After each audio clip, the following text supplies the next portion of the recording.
अस्सलाम वालेकुम, मैं हूं हबीब अकरम और आप देख रहे हैं नुक्ता नज़र। आज की अहम तरीन खबरें तो ये है कि मेमो का इशू जो है वो एक बार फिर गर्म होता हुआ नजर आ रहा है और मंसूर एजाज के जवाब के साथ साथ फौजी हुकाम के जवाब, COAS के यानी चीफ ऑफ आर्मी स्टाफ के और DGISI के जवाब भी दाखिल हो चुके हैं अदालत में, और उन जवाब में जैसे जैसे तफसीलात आती जाएंगी इसी प्रोग्राम में हम आपके साथ शेयर करते जाएंगे। और इसके साथ आज शेख रशीद साहब की प्रेस कॉन्फ्रेंस है जिसमें उन्होंने एक नया तकाजा किया है कि सदर की अदालत के हवाले से एक बाकायदा तौर पर बोर्ड बनाया जाए। और आज 15 तारीख कोंडोलीजा राइस की तरफ से भी कुछ इक़्तिबासात उनकी किताब के भी छपे हैं जिसमें वो पाकिस्तान की हालिया तारीख को एक नया रुख देती हुई नजर आ रही हैं। सबसे पहले हम बात कर लेते हैं शामी साहब से शेख रशीद साहब के हवाले से। अस्सलाम वालेकुम सर। वालेकुम सलाम। सर, शेख रशीद साहब एक बार फिर कूद पड़े हैं इस बहस में। देखिए, शेख रशीद साहब जो हैं वो लाहौर तशरीफ़ लाए हैं और उन्होंने प्रेस कॉन्फ्रेंस से खिताब किया है और उलमाए कराम उनके दाएं बाएं थे कसीर तादाद में जी। यानी उनके साथ थे जमात दावा के हाफिज़ अब्दुल रहमान मक्की साहब, अमीर हमज़ा साहब, और इधर थे जमात इस्लामी के मौलाना मालिक साहब, यानी जो उसके इत्तेहादुल उलमा के रहनुमा हैं और साबिक़ MNA हैं हज़ारा से, मानसहरा से। और उनके साथ थे पीर सैफुल्लाह खालिद साहब और फिर मौलाना समीउल हक साहब के फर्जंदे अर्जमंद। तो एक उलमा जो थे 5 इधर 5 उधर, और उनके दरमियान पैदा हो गए इससे। वो उनके तर्जमान और पाकिस्तान दिफा कौंसिल, क्या है, दिफा पाकिस्तान कौंसिल, जिसका जलसा हो रहा है 18 तारीख को लाहौर में बड़े तमतराक से, उसके जलसे के लिए वो तशरीफ़ लाए थे और उन्होंने यहाँ एक 5 स्टार होटल में खिताब किया प्रेस कॉन्फ्रेंस से, और ये कहा कि सदर की जो अदालत है उस पर उनको भी बहुत तशवीश है, पूरे मुल्क को ही तशवीश है, और अब ये ज़रूरत है कि मेडिकल बोर्ड बनाया जाए। और उसके साथ ही उन्होंने ये कहा कि हुसैन हक्कानी साहब ने जो वीज़े जारी किए हैं एजेंसियों से क्लियरेंस के बगैर, सदर साहब की और वज़ीर आज़म की हदायत पर उसकी तफसीलात वो जलसे में बयान करेंगे। अब हुसैन हक्कानी साहब तो अपनी बात और कहते हैं, अब ये और कहते हैं, भाई जलसे में पता चल जाएगा और या फिर अदालत में पता चल जाएगा। तो शेख रशीद के बारे में एक और भी तो बात आ रही है ना कि ये मंसूर एजाज के फ्रंट मैन है पाकिस्तान में, इल्जाम ही है। वो किसी ने सवाल किया उनसे तो उन्होंने हंस के जवाब नहीं दिया। देखिए, शेख रशीद ने एक बात तो है, देखिए जो उनको सेटबैक हुआ था मुशर्रफ साहब के दौर में, उसके बाद उन्होंने फिर फाइट जरूर की, 2 इलेक्शन लड़े हैं, दोनों हारे हैं, लेकिन उन्होंने हौसला नहीं हारा।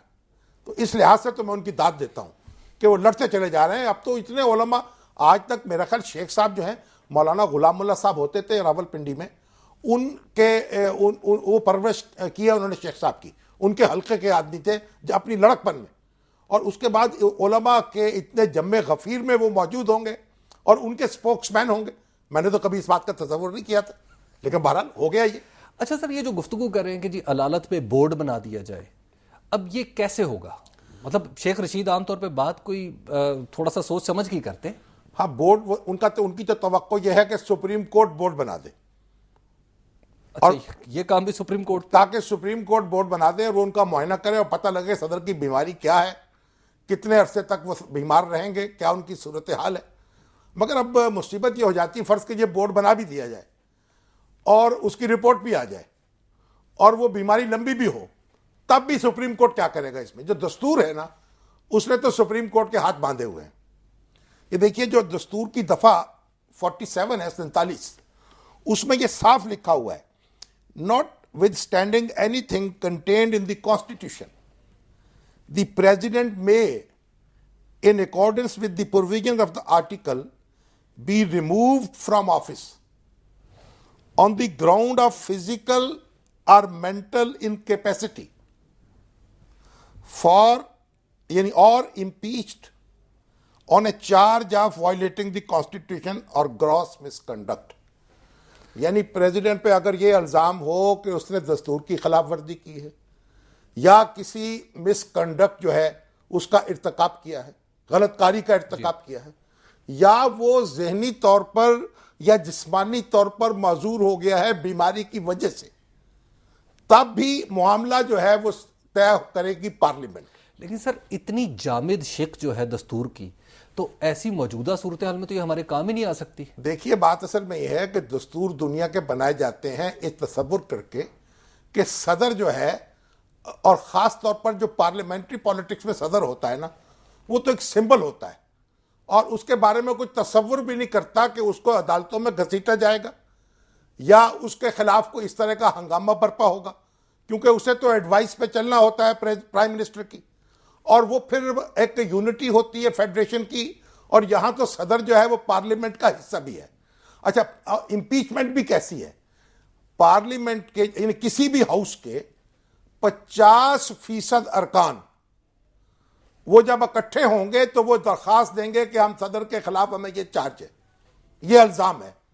उसके बाद दोनों हाउसेस का इजलास होगा और उसकी 2/3 मेजॉरिटी, उससे सदर के खिलाफ कार्रवाई हो सकेगी। सर, इसका मतलब तो यह है कि हमारे प्रेसिडेंट के खिलाफ तो कार्रवाई मुमकिन ही नहीं। किसी भी प्रेसिडेंट के खिलाफ कार्रवाई मुमकिन नहीं होती। लेकिन सर, हमारी तो असम्पशन, लेकिन होती जो कार्रवाई जो होती है वो होती पार्लियामेंट में है। लेकिन सर, अब जो मौजूदा सूरत हाल बन गई है, हमारे सदर के बारे में ये कहा जा रहा है कि सदर के बड़े सख्त अल्फाज इस्तेमाल किए जा रहे हैं कि होशो हवास से बेगाना हो चुके हैं। बाज़ ये कह रहे हैं कि सदर इनकैपेसिटेट हो चुका है, उनके बाजू भी सुन हो चुके हैं। ऐसी सूरत में और फिर इनकोहेरेंस की बातें तो गुफ्तगू उनके हवाले से चल रही है कि सदर ओबामा भी ये कहते हैं कि इनकोहेरेंट उन्होंने गुफ्तगू की, उनसे मंसूब खबर हुई, उनका बयान नहीं है जी। अब सर, ऐसी कैफियत में हम सदर के खिलाफ कुछ नहीं कर सकते? नहीं, मैंने तो आपसे ये कहा था ना कि उनको फालिज का एक हल्का सा अटैक हुआ है, छोटी सी थपकी सी लगी है, यानी जैसे बाजू कहते हैं ना, सुन हो जाना।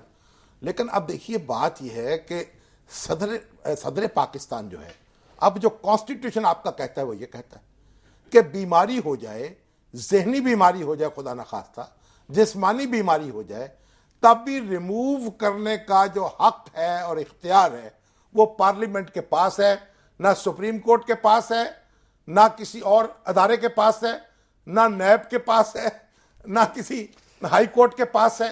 ये तो इसी के पास जाना पड़ेगा और पार्लियामेंट को फैसला करना पड़ेगा, और पार्लियामेंट के खिलाफ अगर या उसके अलरगम फैसला किया जाएगा वो अनकॉन्स्टिट्यूशनल होगा और उससे क्राइसिस। अच्छा सर, फिर शेख रशीद जैसा पार्लियामेंटेरियन ये बात क्यों कर रहा? नहीं, शेख रशीद साहब तो देखें ना, अपनी सियासी गुफ्तगू कर रहे हैं ना। उन्होंने तो एक बात की है कि जनाब ये कर दिया जाए, और उन्होंने किसी ने कहा कि जी चीफ जस्टिस साहब जो है उनको सदर ही बना दे पाकिस्तान का। तो उन्होंने कहा ये मैं 5-6 महीने बाद बात करूंगा, मैं अभी इस वक्त बात नहीं करना चाहता। ये बड़ा दिलचस्प मौजू है, कहता अभी संभाल के रखें।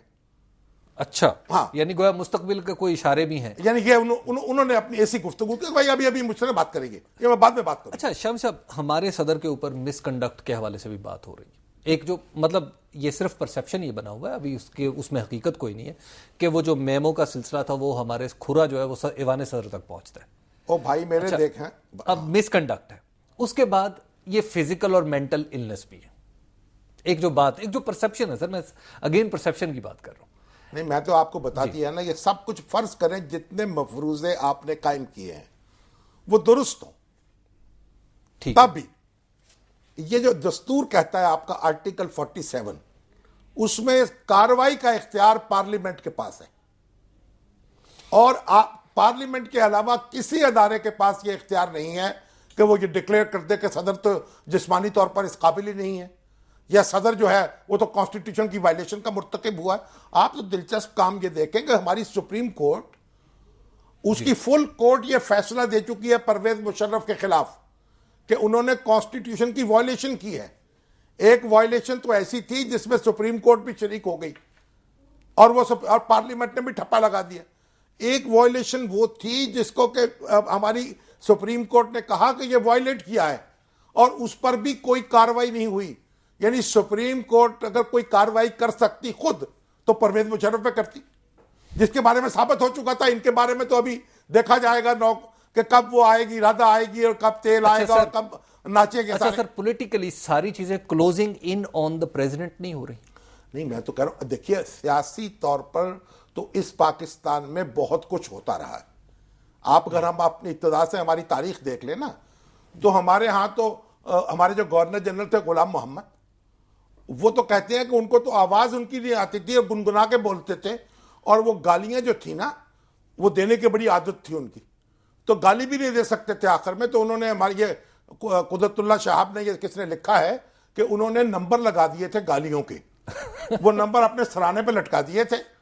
किसी को यानी माँ की गाली देनी होती तो 9 नंबर और बहन की तो 10 नंबर, और छोटी मोटी देनी हुई तो 5 नंबर और 3 नंबर।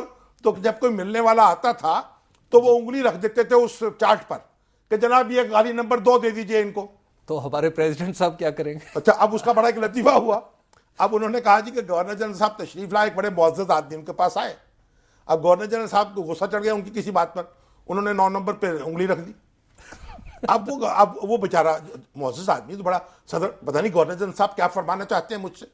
अब वो है उसके एडीसी के जनाब बताइए क्या है। अब वो बेचारा चुप, वो बोले ना। तो आखिर जब बड़ा इसरार किया तो उन्होंने कहा your excellency, his excellency says that your mother was a corrupt lady.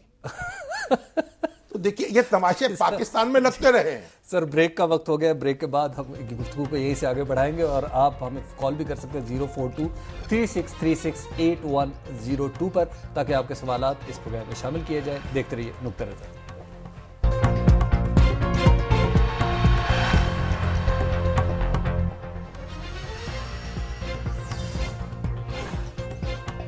नुक्ता नज़र में एक बार फिर खुशामदीद। गुफ्तगू हो रही थी सदर को हासिल जो इम्यूनिटी है आइन में, उसके हवाले से। शहब साहब, जो हमारे आइन में भी आपने जो आर्टिकल बताया कि इसके मुताबिक तो सदर कुछ भी कर ले हम उसको पकड़ नहीं सकते। पकड़ क्यों नहीं सकते? लेकिन सर पार्लियामेंट पकड़ सकती है, लेकिन प्रैक्टिकली तो नहीं पकड़ सकती। आप पकड़ना चाहते हैं जी। सर प्रैक्टिकली लोग तो यही है, अब परसेप्शन तो यही। पहले आप जरा आहिस्ता यहाँ से शुरू करें ना। अच्छा सर, पहले आप वजीर आला को और गवर्नर को पकड़ के दिखाएं, तो फिर हम आपको सदर तक ले जाएंगे। अच्छा सर, इस्लाम में तो कैफियत अलग है। इस्लाम में तो सीधी सी बात है कि अगर मेरे खलीफा ने कमीज थोड़ी सी लंबी पहनी है तो मैं उससे पूछ सकता हूँ, बद्दू, मैं उससे पूछ सकता हूँ, रोक सकते हैं, आप एहतसाब कर सकते हैं, उसका एहतसाब कर सकते हैं। कमीज नहीं तुड़वा सकते। मैं अपने खलीफा पे मुकदमा भी चलवा सकता हूँ, ठीक, और उसको अदालत में भी ले जा सकता हूँ। मैं अगर घोड़ा भी चोरी करने का इल्जाम भी लगा सकता हूँ, ठीक है, और जिरा चोरी करने का इल्जाम भी लगा सकता हूँ। अगर खलीफा का जो बेटा गवाही दे तो उसकी गवाही रद्द भी हो सकती, बिल्कुल रद्द, और उसके खिलाफ दावा भी हो सकता है और नालिश भी हो सकती, बिल्कुल हो सकती, ठीक है ना, ये सारा कुछ हो सकता जी। लेकिन देखिए बात यह है कि अब हमारा जो कॉन्स्टिट्यूशन है ना, उसने इसको जरा तकसीम कर दिया है। जो आप देखिए जैसे मसलन जज हजरात हैं, सुप्रीम कोर्ट के चीफ जस्टिस हैं या जज साहबान हैं जी, उन पर आप किसी आम अदालत में जाके मुकदमा नहीं दर्ज कर सकते, ठीक है, ठीक है ना। उन पर जब आपने मुकदमा करना होगा उनकी एक खास अदालत बनाई गई है, सुप्रीम, उसे कहते हैं सुप्रीम जुडिशियल काउंसिल, ठीक है। अब अगर किसी जज के कंडक्ट के बारे में शिकायत है तो आप सुप्रीम जुडिशियल काउंसिल के पास जाएंगे। बल्कि पहले तो कॉन्स्टिट्यूशन में यह था कि सदर को आप दरखास्त लिख के भेजेंगे, और अगर वो मुनासिब समझेगा कि इस पर कार्रवाई हो सकती है तो फिर वो सुप्रीम जुडिशियल काउंसिल को भेजेगा, और उससे पहले वो एक प्रेमा फिशाई देखेंगे, इसको केस बनता है कि नहीं, नजर बदार। फिर वो रिपोर्ट करेंगे सदर को कि हाँ जी नजर बदार केस बनता है, फिर सदर उसको रेफर करेगा सुप्रीम जुडिशियल काउंसिल को। अब तो ये कर दिया है कि आप सुप्रीम जुडिशियल काउंसिल में कोई शख्स डायरेक्ट भी जा सकता है। 70वीं तरमीम में ये इजाफा हुआ था, लेकिन किसी सिविल कोर्ट में, सेशन कोर्ट में, हाई कोर्ट में आप किसी हाई कोर्ट के और सुप्रीम कोर्ट के जज के बारे में नहीं जा सकते। तो इसको मतलब आप ये तो नहीं कहेंगे कि उनको कानून से बालातर कर दिया, उनकी अदालत अलग बना दी। इसी तरह बैंकिंग कोर्ट है, आपने बैंक का कोई जुर्म किया, कोई उसके पैसे दबा लिए, आपने बैंक से कोई शिकायत पैदा हुई और आपके खिलाफ कार्रवाई करेगी, हाई कोर्ट में आप नहीं जाएंगे, सेशन कोर्ट में नहीं जाएंगे, आपके खिलाफ कार्रवाई होगी बैंकिंग कोर्ट में, क्योंकि बैंकों के मुतल्लिक मामला जो है वो उसको अदालत में होंगे। इसी तरीके से अगर दहशत गर्दी का कोई किस्सा हुआ तो फिर आपके खिलाफ या मेरे खिलाफ जी ठीक है ना, वो होगी कार्रवाई इंसदाद दहशत गर्दी की अदालत में जी। तो ये अब क्योंकि अब मामला बहुत फैल गया और आबादी बहुत ज्यादा हो गई और एक तमद्दुन जो है उसका यकसर तब्दील हो गया। पहले तो ना आबादी थोड़ी होती थी, शहर होते थे, अदालतें जो हैं वो भी आसान थी, उनको लगाया जा सकता था, एक काजी होता था शहर में, अब तो कई काजी होते हैं जी। तो अब उन्होंने ये कहा कि मुख्तलिफ अफराद के लिए मुख्तलिफ फोरम्स मुकर्रर कर दिए। जैसे डॉक्टर से कोई शिकायत पैदा हुई, उनके लिए अलग फोरम कायम कर दिया। आप वकील से किसी को शिकायत पैदा हुई मिसकंडक्ट की, तो आप उसकी बार काउंसिल में जाएंगे शिकायत लेके, हाई कोर्ट में नहीं जा सकते कि मेरे वकील ने फीस ले ली है, मुकदमे में पेश नहीं हुआ, वो बार काउंसिल में जाएंगे। इसी तरीके से सदर की जो अदालत है, सदर अदालत से बालातर नहीं है। कानून से बालातर नहीं है, लेकिन उसकी अदालत जो है वो तब्दील कर दी गई, वो पार्लियामेंट है। लेकिन सर जब पार्लियामेंट अदालत है सदर के लिए, अब पोजीशन ये है कि पार्लियामेंट में पाकिस्तान पीपल्स पार्टी, अवामी नेशनल पार्टी और पीएमएलक्यू और एमक्यूएम, ये सारी जमातें एक तरफ है सदर के किसी मेरिट की बुनियाद पर नहीं बल्कि खालिस्तन सियासी बुनियाद पर। ठीक है। अब ऐसी सूरत में सदर की सेहत एक जेन्युइन मसला है, सदर का कंडक्ट इस वक्त इन क्वेश्चन है, तो क्या अब भी हम खाली खुली सिर्फ आइन के कॉन्स्टिट्यूशन के नाम पे हम फिर भी इन्हीं के पास जाएं? नहीं, अब देखिए, हम खाली खुली का लफ्ज आपने बड़े इत्मीनान से बोल दिया। खाली खुली कॉन्स्टिट्यूशन, ओ भाई, कॉन्स्टिट्यूशन के लिए, उसकी बालादस्ती के लिए हमने तहरीकें चलाई हैं, हमने कुर्बानियां दी हैं, जेलों में गए हैं लोग, शहीद हुए हैं, आमरों के खिलाफ लड़े हैं। आमर क्या करते थे? ये जो फौजी हुक्मरान हैं जो आते हैं, क्या करते हैं? इनको हम क्यों बुरा भला कहते हैं? ये कॉन्स्टिट्यूशन को उठा के एक तरफ रख देते हैं। जनरल जियाउल हक साहब जो है, उन्होंने फरमाया था ये क्या किताब है जब चाहूं फाड़ दूं चंद वर्कों की। तो ये कॉन्स्टिट्यूशन को जब एक तरफ रखते हैं और फिर अपनी मर्जी को कॉन्स्टिट्यूशन बना लेते हैं जी। उनको तो हम कहते हैं ये आमिर हैं। लेकिन अगर एक शख्स अखबार का एडिटर हो और वो कहे कि मैं कॉन्स्टिट्यूशन को नहीं मानता, एक शख्स मीडिया में मेरी तरह आपके बैठा हुआ एंकर हो, एनालिस्ट हो, वो कहे मैं नहीं मानता, और एक शख्स हाई कोर्ट में या सुप्रीम कोर्ट में बैठा हुआ शख्स हो, वो कहे मैं इसको नहीं मानता, तो फिर वो सारे वही होंगे जो वो आमिर होता है। सब पे आर्टिकल 6 ही लगेगा। नहीं, इसलिए कि कॉन्स्टिट्यूशन तो बालातर है, ये खाली खोली नहीं है। देखिए, आप हमारे जो मुल्क की पॉलिटिक्स फंसे बहुत बुरे हैं। नहीं फंसे, इसलिए आपने खुद फंसा लिया ना अपने आप को, क्योंकि आप हर जगह फंसना चाहते हैं। हमें फंसने का शौक है। वो हमारे मुनीर न्याजी साहब कहते थे ना वो क्या, कि कुछ सानू मरंदा शौक, पिंड दे लोग भी जालिम सन, कुछ सानू मरंदा शौक भी सी। तो हम हर वक्त फंसे रहते हैं। अब आप देखिए हमारे मुल्क में क्या हो, अगर सदर जो है वो आप सुपुर्द कर दें डॉक्टरों के, तो कितने, अब जनाब वो दो पार्टियां मिलके एक सर्टिफिकेट बना के ले आए डॉक्टरों के, उनके खिलाफ सदर के, फिर क्या हो? आप कितने मेडिकल सर्टिफिकेट आपके यहां बनते हैं? तो सत्तमाशा हो जाए ना। असल तो बात यह है कि ये ओहदा इतना बड़ा है जो हमारी नजरों में नहीं समाता ना। अच्छा सर, एक और ब्रेक का वक्त हो गया है और 042363680102 पर आप कॉल कर सकते हैं। गुफ्तगू को हमें यहीं से आगे बढ़ाना है और मेमो गेट पे भी बात करनी है। बहुत तेजी से आज वक्त गुजरता जा रहा है। आप देखते रहिए नुक्ता नजर।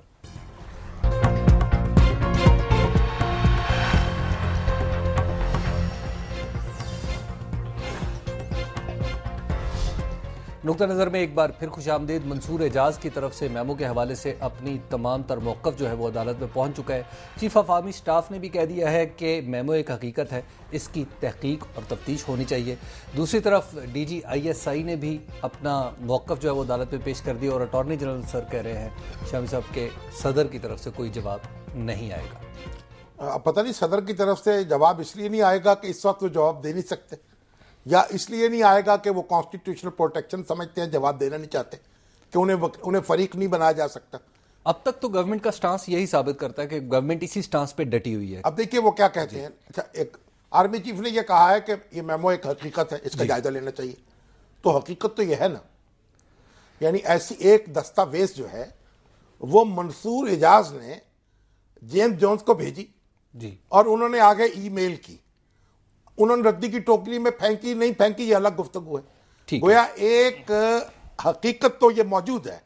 अब सवाल ये है कि इसे किसने लिखा, इस पर क्या रद्द-ए-अमल हुआ, क्या नहीं हुआ, और यही सवाल ज़ेर बहस है। लेकिन सर DGISI ने जो तहकीक की और मेमो में आज जवाब भी जो मेमो के हवाले से मंसूर एजाज ने लिखा, उसने कहा जी ये मेमो मैंने लिखा, हुसैन हक्कानी के कहने पे लिखा, और फिर बाद में अपनी अक्टूबर की मुलाकात में DGISI को तमाम चीजें बता भी दी। दुरुस्त है। अब यह साबित करना है कि वाकई हुसैन हक्कानी ने लिखा या लिखवाया। ये उसने कहीं नहीं कहा लिखा, वो कहता लिखवाया। और क्या वो वही फेथफुल उसकी थी, यानी रिप्रोडक्शन वही लिखा जो उसने कहा, नंबर एक। नंबर दो, आया हक्कानी साहब ने खुद अपने तौर पर यह काम किया या सदर साहब ने कहा? और फिर यानी पहले मेमो की पैदाइश क्या है, उसके वालिद साहब कौन है, उसकी दाया कौन है, वो तो उसकी अम्मा कौन है, ये सारे मालूम होने। फिर उसने क्या नताइज मुरत्तब किए, ये देखिए, ये भी बात है। और उसके साथ ही साथ ये कि ये इनको मजमून लिखने की जरूरत क्यों पेश आई। आप देखिए, एक तो हुसैन हक्कानी के बारे में तो सवाल ये पैदा होता है कि उन्होंने ये खुद क्यों नहीं लिखा, अगर लिखना था इनको क्यों कहा, बड़ा इंपॉर्टेंट सवाल है। और दूसरी बात ये कि इन्होंने फिर मजमून क्यों लिखा। अच्छा, जब इन्होंने खुफिया कार्रवाई कर रहे थे फिर उसे तश तश बाम क्यों किया। सर, इसका जवाब मंसूर एजाज जो कहते हैं वो ये कहता है कि चूंकि उस वक्त सूरत हाल ऐसी थी कि इन्हें कोई ना कोई राब्ता चाहिए था। नहीं, दुरुस्त है, लेकिन हम देखें ये तो जब इसकी इंक्वायरी होगी तो तभी पता चलेगा ना। अभी तो कल आपने देखा कि इंडिपेंडेंट एक अखबार है, वहां एक और मजमून छपा हुआ था एक साहब का पाकिस्तानी, उन्होंने कहा जी मंसूर एजाज ने मुझे ये बताया था कि ये जो हमारे DGISI पाकिस्तान के, ये अरब मुल्कों के दौरे पे गए हुए थे कि पता करने के लिए कि जनाब हम अगर जरदारी साहब को फारिग करें तो रद्द अमल क्या होगा। अब एक किस्सा और छेड़ दिया, और उन्होंने इनकार नहीं किया इसका। यानी एक गुफ्तगू करते हुए टेलीविजन पर मंसूर एजाज ने यह नहीं कहा मुझसे कि मंसूब बात गलत है।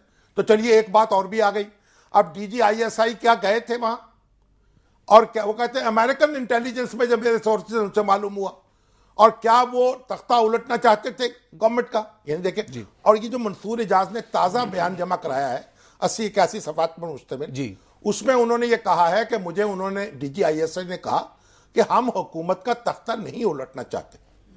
तो अब ये इतनी, इसमें जितना भी आप इसमें धंसते चले जाएंगे उसमें ही उतना ही आप एक नई नई जो सूरत हाल है उससे आप पैदा होगी। अब देखिए, फरमाया। अच्छा सर, एक जो मैं अर्ज करना चाह रहा हूँ वो ये है, सवाल ये है, और ये बहुत से लोगों का सवाल है। एक ये कि ये सारी डॉक्यूमेंट्स का COS का बयान हो, DGISI का बयान हो, मंसूर एजाज का बयान हो, ये सारे एक दूसरे को सपोर्ट कर रहे हैं। ये स्टैब्लिश होता चला जा रहा है कि मेमो एक हकीकत है और मंसूर एजाज ने लिखा है और हुसैन हक्कानी के कहने पे लिखा है। नहीं, देखिए ना, मेरे आपके सामने एक वारदात हो जाती है कत्ल की, ठीक है ना, एक आदमी रेड हैंडेड पकड़ा जाता है या वो कहता है मैंने कत्ल किया। अब सवाल ये होगा उसने किसके कहने पे किया है और उसका नतीजा क्या निकला है, मकसूद क्या था। अब ये तहकीकात होनी है ना, वो करना तो आप किसी का नाम ले दें भाई। अगर यानी जरदारी साहब के कहने पर लिखा या हुसैन हक्कानी के कहने पर लिखा, और फिर क्यों लिखा, और फिर इसे तश तश बाम क्यों किया। आप देखिए, अभी कोंडोलीजा राइस की जो एक किताब आई है ताज़ा खुद नविश्त उनकी, अब उसमें उन्होंने NRO जो हुआ है परवेज मुशर्रफ साहब के साथ, उसकी तफसील बयान की है, बेनज़ीर भुट्टो का जैसे उन्होंने कराया। अब देखिए, अमेरिका अगर उसको तो किताब को पढ़ें तफसील के साथ तो वो मालूम होता है अमेरिका बड़ी एक हमदर्दी के साथ एक काम हो रहा है पाकिस्तान की, कि ये जो मुल्क है ना ये बर्बादी की तरफ जा रहा है, इसके कोई पीसफुल ट्रांजिशन हो जाए और डेमोक्रेटाइज हो जाए मुल्क, और ऐसी हुकूमत कायम हो जाए डेमोक्रेसी के जरिए जो अमेरिका की दोस्त हुकूमत हो। अब उसमें उन मुशर्रफ साहब और बेनज़ीर भुट्टो साहबा का टांका जोड़ा जा रहा है कि वो वज़ीर आज़म बन जाए, ये सदर बन जाए। अब कोंडोलीजा राइस जो है उन्होंने तफसील बयान की है सारी, और किस तरीके वो कहती है उनके पास भी एक बैगेज था क्योंकि उन्होंने दस्तूर तोड़ा हुआ था, और उनका भी बैगेज था, उनके ऊपर मुकदमे थे करप्शन के, और उनके शौहर पर भी। वो उनसे नजात चाहती थी, वो उससे नजात चाहते थे। अब वो सदर रहना चाहते थे, वो वजीर आजम बनना चाहती थी, और जमहूरियत भी बहाल कराना चाहती थी मुल्क में। तो NRO साइन हुआ। अब NRO के बाद क्या हुआ, NRO के बाद जमहूरियत बहाल हुई, इलेक्शन हुए, क्रेडिबल इलेक्शन हुए, बेनज़ीर भुट्टो यहां आई, फिर नवाज शरीफ साहब यहां आए। अगर ये NRO साइन ना होता कुछ भी ना होता, परवेज मुशर्रफ साहब मुस्लिम लीग काफ के साथ दंदनाते फिरते, हो सकता है, और हो सकता पता नहीं क्या होता। तो ये अमेरिका ने ये सारा काम किया। अब परवेज मुशर्रफ साहब को आप कहां रखेंगे, जो अफसरान कराम पाकिस्तान वो क्या कर रखेंगे। यानी अमेरिका जो पाकिस्तान के मामला तय करा रहा था जी, और रात के 1-1 बजे 12-12 बजे 4-4 5-5 बजे पर टेलीफोन कॉलें करनी पड़ती थी, और कोंडोलीजा राइस लगी हुई थी, यहां उनकी सफीर एन पैटरसन लगी हुई थी, और एक पूरा अमेरिका हिला हुआ था कि किसी तरीके से मुशर्रफ साहब जो हैं उनके और बेनजीर का मामला कराया जाए। क्यों? अच्छा सर, ऐसा क्यों हो? नहीं, आप गौर करें ना। एक दफा प्रोफेसर अब्दुल गफूर साहब ने कहा था मार्शल जब लगता है ना, उन्होंने कहा जी मार्शल लगे, उन्होंने कहा हाई जैकर से मुज़ाकरात तो करने पड़ते हैं। ये हाई जैकर होता है ना, चीफ मार्शल एडमिनिस्ट्रेटर, जो जहाज के कब्जा करके बैठ जाता है लोगों को जरगमाली बना के, उसके बाद कैसे डील करें उससे। आप जरा गौर कर लें कि आप हुकूमत से कैसे, ये तो हुकूमत बड़ी अजीबो गरीब है। इसको एनआरओ ना डिफेंड किया इसने अदालत में, ना ये उसको पेश कर सकी असेंबली में, और एक वकील बदला, दूसरा बदला, तीसरा बदला। ये तो इसको तो नालायकी की सजा मिलनी चाहिए, बाकी तो सजाएं छोड़ दें। तो नालायकी तो इतनी दर्जे की है जिसकी हद नहीं। अच्छा सर, ब्रेक का वक्त होने वाला है, ये क्या होने क्या वाला है? मेमो गेट कहां जाके रुकेगा? क्या सदर जरदारी को ऐवान सदर से बाहर, क्या हुकूमत का पैकअप, या कुछ और, या वो जैसे वजीर आजम कहते हैं साजिश? आप जो भी करें वो दस्तूर के मुताबिक करें। हमें अगर हम माजी में चले जाएं, हमने बहुत से काम किए हुए हैं दस्तूर से बालातर होकर, उसका नतीजा बड़ा खराब निकला है। अदालतों के कई फैसले उस वक्त बड़े अच्छे मालूम होते हैं, मैं बार बार अर्ज करता हूं। ये उस वक्त हमें अपोजिशन में ऐसी फजा बनती है कि वो गवर्नमेंट जो है बिल्कुल नकम्मी साबित हो चुकी है। इसका मतलब कहीं ये आप, इसका मतलब ये बाज लोग लेते हैं कि आप कह रहे हैं कि हुसैन हक्कानी को माफ कर दें? नहीं, मैं बिल्कुल नहीं कह रहा। हुसैन हक्कानी ने सदर को माफ कर दें। देखिए, हुसैन हक्कानी ने अगर कसूर किया है, फिर अगर बहस तो ये भी होगी ना कि मेमो क्या है। अभी तो ये बहस ही नहीं हुई ना कि मेमो क्या है, उसकी डिटेल भी आएगी ना, तो कानून की बड़ी बहसें चढ़ेगी। लेकिन देखिए, पाकिस्तान एक वफाक है, हमें सारी वफाकी इकाइयों की सेंसिटिविटीज को देखना है। हमें पाकिस्तान की जो तारीख है ना, अगर ये ऐसी तारीख होती स्मूथ और इसमें सारे अदारे मुस्तहकम होते, मैं ये वावेला ना कर रहा होता। सर, ब्रेक का वक्त हो गया है, गुफ्तगू को हम यहीं से आगे बढ़ाएंगे और आप हमें कॉल भी कर सकते हैं ताकि आपके सवालात हमारे प्रोग्राम में शामिल हो। आप देखते रहिए नुक्ता नज़र।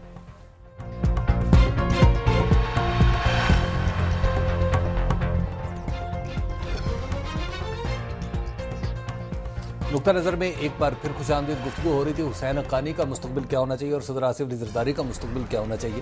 सर, अल्टीमेटली तो इल्ज़ाम अगर साबित होता है हुसैन हक्कानी पे, देखिए, हुसैन हक्कानी साहब मेरे मामू के बेटे नहीं हैं, न जरदारी साहब, मुझे कोई दिलचस्पी नहीं उनसे क्या होता है, मगर जो हो कायदे ज़ाब्ते के मुताबिक हो, ठीक है ना।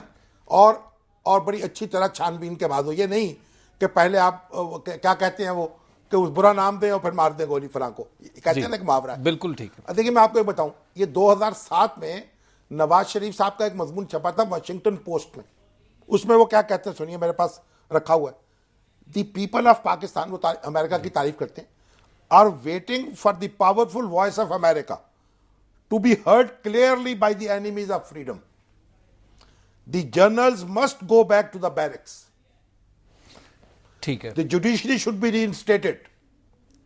ये अमेरिकियों को कह रहे हैं, और भाई आवाज ऊंची बुलंद करो, इसमें हिस्सा डालो, जनरलों को वापस भजवाओ, जुडिशरी बहाल होनी चाहिए।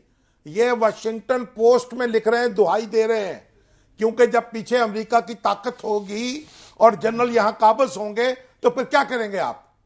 फिर यही करेंगे ना, टिटपिट करेंगे। सर, इंजीनियर इफ्तिखार चौधरी साहब हमारे साथ लाइन में मौजूद हैं, जद्दा से, सऊदी अरब से। जी अस्सलाम वालेकुम इंजीनियर साहब। जी वालेकुम जी, माशाल्लाह आपका प्रोग्राम बहुत अच्छा है जी। फरमाएं जनाब, हुक्म करें। जी शामी साहब, ये जो आप माशाल्लाह फरमा रहे हैं, सारे एंगल्स पे आपकी गुफ्तगू में बड़े गौर से सुन रहा हूँ कि अरसे से। मेमो की पर्ची की बुनियाद पर सर मुझे डर है पिंडी किसी एक और सिंधी की लाश भेजने में मुलवस न हो जाए। जुल्फिकार अली भुट्टो का केस भी आपको पता है, किलो काल की बुनियाद पर उनको फांसी दी गई और बेनजीर को लियाकत बाग के बाद ठा कर दिया गया। खुदा के लिए सदर साहब और उसकी पार्टी को सियासतदानों का शिकार रहने दिया जाए, वो खुद कर लें कि एक उभरती हुई ताकत इमरान खान की सूरत में लोगों को नजर आ रही है। और बाकी प्रोफेसर गफूर साहब वाली बात के हाईजैकर से बात करना होगा। साहब, आपने तो कई चीजें लपेट दी है, एक ही बात में सारी बात क्लियर हो गई है। बात ये, हम तो मुसलसल ये बात कह रहे हैं कि भाई ये जरा संभल के, पाकिस्तान के बड़े मसाइल हैं, पाकिस्तान की फेडरेशन के मसाइल हैं, तारीख हमारी भरी पड़ी है, 30 साल हमारे जर्नलों ने चट किए हैं, ना कायदे की परवाह की है, ना ज़ाब्ते की परवाह की है, और इस मुल्क को इस हाल तक पहुंचा दिया है। आप किसी तरीके से जर्नल और पॉलिटिशियंस मिलकर इस मुल्क को चलाएं, लेकिन साथ में ये ज़रूर कहूँगा कि पॉलिटिशियंस भी खुदा खौफी करें। ये नहीं है कि जनाब बाजार गर्म हो और लूट मार का और नाअहली का और बदउनवानी का और दुहाई जो है जमहूरियत। सर, इस तरह की गवर्नेंस के बाद मैं अपनी सूबाइयत परस्ती को हवा दूं, मैं अपने सूबे का कल्चर की कोई अलामत पहनूं तो होगा और फिर सामने आ जाऊं, फिर क्या होगा? कहा हम ऊंट पे बैठे, कहा तुम ऊंट पे बैठो, कहा कोहान का डर है, कहा कोहान तो होगा। पाकिस्तान में तो ये होगा। सलीम साहब हैं ऑस्ट्रेलिया से हमारे साथ। जी अस्सलाम वालेकुम सलीम साहब। अस्सलाम वालेकुम जी। वालेकुम अस्सलाम जनाब। शामी साहब से छोटे छोटे 3 सवाल हैं मेरे जी। मेरा नाम सलीम और रज़ी है। मैं जल्दी जल्दी बोलें जनाब, कर रहा हूँ। फरमाए हुक्म। आपसे ये पूछना है कि पाकिस्तान में किस तरह की गवर्नमेंट है आजकल, पार्लिमानी है कि सदारती है? नंबर 1। पार्लिमानी। नंबर 2 ये, अच्छा लेकिन पता नहीं चल रहा है कि ये पार्लिमानी है कि सदारती है। चलो पता चल जाएगा, आप जरा गौर से देखें। अब तो सदर भी वहां दुबई में लेटे हुए हैं। अब तो सिर्फ पार्लिमान अब तो सिर्फ पार्लिमानी है। हाँ जी आगे। सिख टालर को मुशर्रफ ने भेजा था, सरदारी साहब को कौन भेजेगा? नंबर 2। अब आप चाहते हैं कि वही उनको भेजे जिसने उनको भेजा था, तो भाई आपका दिल नहीं भरा। बिल्कुल अब तो आप अब बात छोड़ दे इस किस्से को। अब लोगों को ये बंदूक से ना भेजे घरों में। और सबसे अहम सवाल ये है कि पाकिस्तान में हर बीमारी का इलाज होता है, जरदारी साहब को क्या जरूरत पड़ी दुबई जाने की? आप तो वजीर आजम ने कहा है कि उनको तो जान का खौफ था, उनको तो पिम्स में अपने वालिद को देखने नहीं जा सके क्योंकि घात में लगा के बैठे हुए थे, घात लगा के, वो टेररिस्ट। तो अब अगर सदर साहब जो है वो भी महफूज ना हो और वो ऐवान सदर के किले में बैठे हुए हों, तो अब मैं क्या कर सकता हूं? तो वजीर आजम ही जवाब दे। उस्मान साहब हैं फैसलाबाद से हमारे साथ मौजूद। जी अस्सलाम वालेकुम उस्मान। वालेकुम सलाम जी। शामी साहब मेरा आपसे क्वेश्चन है हाँ जी। कि फौज और जो है मीडिया वो सदर साहब का ट्रायल कर रहा है हर रोज कि जी मेमो में वो मुलव्वस हैं। अगर ये अदलिया और ये फौज दोनों इकट्ठे हैं तो फिर तो सदर साहब का जाना तो बिल्कुल सामने आ गया हर चीज। देखिए जी, सदर साहब चले जाएंगे तो उससे क्या फर्क पड़ेगा? बड़े सदर जा चुके पाकिस्तान से, लेकिन जो अभी सदर परवेज मुशर्रफ साहब गए हैं, जिनके बारे में साबित हो गया कि इन्होंने ट्रीजन किया है, आर्टिकल 6 की खिलाफ वर्जी की है, उनका किसी ने नहीं पूछा। उनको जो अमेरिका से टिटबिट करते रहे, कंडोलीजा राइस से हदायत लेते रहे, टेलीफोन कॉलेक्ट करते रहे, उनको किसी ने नहीं पूछा। तो ये बेचारे सदर जो है काबू आ गए हैं या आ रहे हैं, तो गरीब की जोरू सबकी भाभी। लेकिन जब सब एक मजमून लिखने में और फिर एक खुफिया मेमो लिखने में और फिर फौज को इनवाइट करने में, नहीं तो मेमो का नतीजा क्या निकला? इसमें तो यह भी तहकीकात होनी चाहिए कि क्या वाकई फौज का इरादा था, क्या वाकई जनरल पाशा अरब मुल्कों में इस तरह गए थे, क्या वाकई अमेरिका ने फिर उसके बाद कोई कार्रवाई की थी मेमो मिलने के बाद? तो कई सवालात है ना जो सिर्फ वो करने पड़ेंगे। फिर आप तो ये पूरी दुनिया में हम एक वाहिद मुल्क है दुनिया का जो अपने कपड़े उतार के चौराहे पर ये समझते हैं बस जनाब कमाल कर दिया, 70 पोशी का कमाल कर दिया। जी शामी साहब कैसे हैं सर? ठीक ठाक आपकी है? दुआ है जनाब मलिक साहब। अच्छा सर, मैं पूछना चाहता था कि मेमो गेट पर इंक्वायरी की बातें हो रही हैं, सुप्रीम कोर्ट में केस है सर, तमाम बातें तो मंजर आम पर आ चुकी हैं कि ये सारी गेम कैसे चली है। असद जरदारी और हुसैन खानी के दरमियान जिस शख्स ने किरदार अदा किया है वो भी चीख चक्कर कह रहा है कि ये सब कुछ हुआ है। अमेरिकी सरकारी अहदेदार भी इन बातों की तस्दीक की है। ये सारी बातें चीख चक्कर कह रही हैं कि वो चेहरे बेनकाब कर चुकी हैं कि इस मुल्क से गिरदारी करने वाले कौन है। इनके खिलाफ सबसे पहले गिरदारी का मुकदमा जो है वो दर्ज किया जाना चाहिए। बाकी क्यों नहीं की जाती? आप गौर करें ना, ये तो भाई परवेज मुशर्रफ पर तो साबित हो चुका है। अभी तो उसने जो माइक बोलर ने ये कहा कि वो मेरे पास जो मेमो आया सो कॉल्ड, मैंने रद्दी की टोकरी में फेंक दिया, कोई नोटिस ही नहीं लिया, इस काबिल ही नहीं था, क्योंकि पता ही नहीं था ये किसने भेजा है।